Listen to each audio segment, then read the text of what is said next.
낡은 아파트 복도. 문이 삐걱 소리를 내며 천천히 열렸습니다. 그 순간 숨이 막히는 냄새가 한꺼번에 터져 나왔습니다. 곰팡이 썩은 냄새, 오래된 음식물이 부패한 냄새, 그리고 죽음이 남긴 냄새. 폐 속까지 파고드는 듯 들숨마다 속이 뒤틀렸습니다.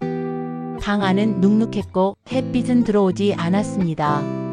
커튼은 먼지에 눌려 축 늘어져 있었고 창문은 굳게 닫혀 있었습니다. 천장은 물기를 머금어 축축했고 벽지에는 검은 곰팡이가 꽃처럼 번져 있었습니다. 발걸음을 내딛는 순간마다 바닥은 끈적이며 신발 밑창을 붙잡았죠. 그 한가운데 어머니의 시신이 있었습니다. 옆에는 구더기가 파도처럼 꿈틀거렸습니다. 바퀴벌레는 벽을 타고 오르내렸습니다. 쥐는 부엌과 거실을 자유롭게 오가며 마치 제 집인 듯 들락거렸습니다. 공기는 무겁고 눅눅했습니다. 한숨조차 제대로 쉴 수 없었죠. 우리는 발걸음을 멈췄습니다. 누군가는 고개를 돌렸고 누군가는 입을 틀어막았습니다. 도망치고 싶은 마음과 해야만 하는 일이 뒤엉켜 있었습니다. 죽음을 오래 방치한 집. 그 풍경이 눈앞에 펼쳐져 있었습니다. 어머니의 지난 삶. 그녀는 누구였을까요? 손에 꼭 쥐고 있던 가족 사진 속 젊은 시절의 어머니는 웃고 있었습니다. 그 웃음은 따뜻했지만 그 뒤에는 긴 그림자가 드리워져 있었습니다. 제가 그날 이후 아들과의 인연은 끊겼습니다. 아들은 돌아오지 않았습니다. 명절에도 생일에도 문은 한 번도 열리지 않았습니다. 28년 어머니는 홀로 살아왔습니다. 밥상을 차려도 혼자 앉아 있었고 약봉지는 늘어만 갔습니다. 사진 속 웃음은 옅어지고 고독만이 방 안을 채웠습니다. 그러나 그럼에도 불구하고 마지막 순간까지 그녀가 붙잡은 건 바로 그 사진이었습니다. 돌아오지 않은 아들을 담은 가족사진 한 장. 긴 시간 정리 현장의 고통. 우린 마음을 다잡고 정리를 시작했습니다. 손이 닿는 모든 곳에서 세월의 무게가 쏟아져 나왔습니다. 식탁 위 그릇에는 국물이 말라붙어 있었습니다.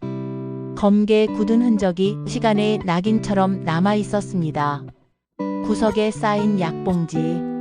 다 쓰지 못한 채 남겨진 약들. 병과 싸우다 놓아버린 흔적이었죠. 곰팡이가 번진 가구를 치울 때마다 먼지가 공기 중에 흩날렸습니다. 눈은 따갑고 목은 매캐했습니다.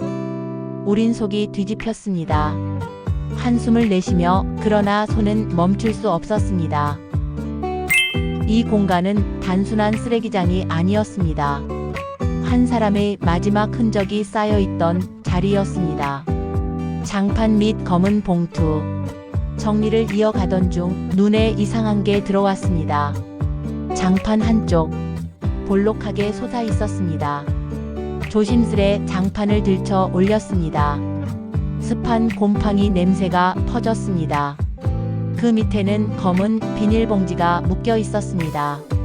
손으로 매듭을 풀어내자 그 속에서 드러난 건 수십 다발의 현금. 곰팡이가 퍼져 얼룩졌지만 양은 상상을 넘었습니다. 수천만 원에 이르는 돈뭉치. 평생 모아온 재산이 이 작은 집 장판 밑에 숨어 있었던 겁니다. 2400, 2830 뒤늦게 온 아들들. 돈뭉치 소식은 곧 아들들에게 전해졌습니다. 28년 동안 단 한 번도 오지 않았던 그들. 그러나 이번에는 달랐습니다. 두 아들은 서둘러 내려왔습니다. 방에 들어서자마자 그들의 눈은 곧장 검은 봉투를 향했습니다. 어머니의 시신이 옆에 있었지만 그들의 시선은 시신이 아닌 돈이었습니다. 한 아들이 말했습니다. 이거 도대체 얼마야? 다른 아들은 씁쓸히 웃었습니다. 28년간 외면한 집. 그러나 돈 앞에서는 그토록 빠르게 달려온 아들들이었습니다. 은행에서의 반전. 곰팡이가 묻어 있었지만 아들들은 여전히 기대했습니다. 돈 뭉치를 들고 곧장 은행으로 향했죠. 그러나 창구 직원은 고개를 저었습니다. 지폐마다 곰팡이가 깊게 스며들어 번호조차 보이지 않았습니다. 지폐로서 가치가 사라진 상태였죠. 직원의 말은 단호했습니다. 사용 불가입니다. 그 많던 돈은 이미 종이 조각에 불과했습니다. 아들들의 얼굴은 굳었습니다. 허탈감, 분노, 그리고 침묵. 그 자리에 남은 건 돈이 아니라 공허함이었습니다. 결말 진짜 유산. 결국 아들들이 손에 쥔 건 돈도 어머니의 사랑도 아니었습니다. 28년 만에 찾아온 집. 그러나 그들을 기다린 건 쓸 수 없는 돈뭉치와 차가운 시신뿐. 곰팡이 핀 돈보다 더 허망했던 건 가족의 마지막 순간마저 외면한 마음이었습니다. 돈은 사라졌습니다. 그러나 사진은 남아 있었죠. 어머니의 마지막 손길은 돈이 아닌 가족이었습니다.